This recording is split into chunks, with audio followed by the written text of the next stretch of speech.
हाल ही में ओरेगन तट से सटे इलाकों में दर्ज किए गए कई भूकंपों ने वैज्ञानिकों और नागरिकों दोनों को चिंता में डाल दिया है। ये झटके उस विशाल भूकंप और सुनामी की भयावह यादें ताजा कर रहे हैं, जिसने सदियों पहले इस पूरे क्षेत्र का भूगोल बदल दिया था। क्या हम एक बार फिर इतिहास को दोहराने वाले हैं?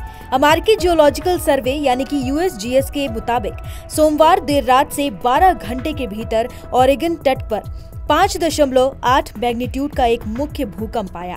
इसके बाद दर्जनों छोटे बड़े आफ्टर शॉक्स महसूस किए गए, जिनमें से कई की तीव्रता 2.5 मैग्नीट्यूड से ऊपर थी। इन सभी झटकों का केंद्र कास्केडिया सबडक्शन जोन में था। ये वो इलाका है जहां जुआन डी फूका प्लेट उत्तरी अमेरिकी प्लेट के नीचे दब रही है और यही गतिविधि एक बड़े भूकंपीय खतरे का कारण बनती है। अब सवाल ये है कि आखिर ये कास्केडिया जोन है क्या?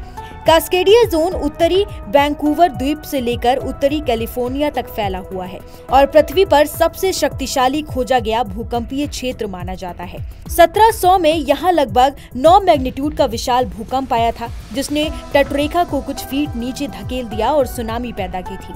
हालिया झटकों ने यह सवाल फिर से जीवित कर दिया है और सवाल खड़ा किया है कि हम इसके लिए कितने तैयार हैं। एक्सपर्ट्स चेतावनी दे चुके हैं, अगर ये घटना अब हुई तो 100 फीट ऊंची सुनामी उठेगी और तटीय इलाकों में भारी तबाही मचेगी। हालिया भूकंप के झटकों ने उस सदी पुरानी घटना की यादें ताजा कर दी हैं, जो ये सवाल खड़ा किया है कि अगर ऐसी घटना अब हुई तो हम इसके लिए कितने तैयार हैं। एक्सपर्ट्स गंभीर चेतावनी दे चुके हैं कि अगर कास्केडिया जोन में फिर से ऐसा ही विशाल भूकंप आता है तो 100 फीट तक ऊंची सुनामी उठेगी, जो पूरे तटीय इलाकों में भारी तबाही मचेगी।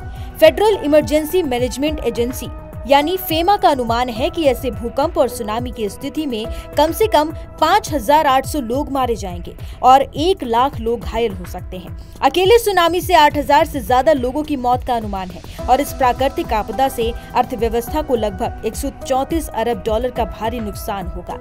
एक गंभीर अध्ययन में ये भी चेतावनी दी गई है कि अगर समुद्री क्षेत्र ढलते रहे तो समुद्र तल में बढ़ोतरी होती है तो तटीय क्षेत्र बड़े पैमाने पर जलमग्न हो सकते हैं। इसकी वजह से 34 से 116 वर्ग मील तक का राजस्व कमाने वाला क्षेत्र पानी में डूब सकता है। अनुमान है कि इस आपदा में 14,350 निवासी बेघर होंगे, 22,500 स्ट्रक्चर नष्ट हो जाएंगे और सैकड़ों किलोमीटर सड़कें खत्म हो जाएंगी। ये कल्पना करना भी मुश्किल है कि ये आपदा कितनी विनाशकारी हो सकती है। कास्केडिया जोन में एक बड़े भूकंप की ये चेतावनी हमें प्रकृति की असीमित शक्ति और हमारी तैयारी की आवश्यकता की याद दिलाती है। ये देखना बाकी है कि वैज्ञानिक और सरकारें इस आसन्न खतरे से निपटने के लिए क्या कदम उठाती है।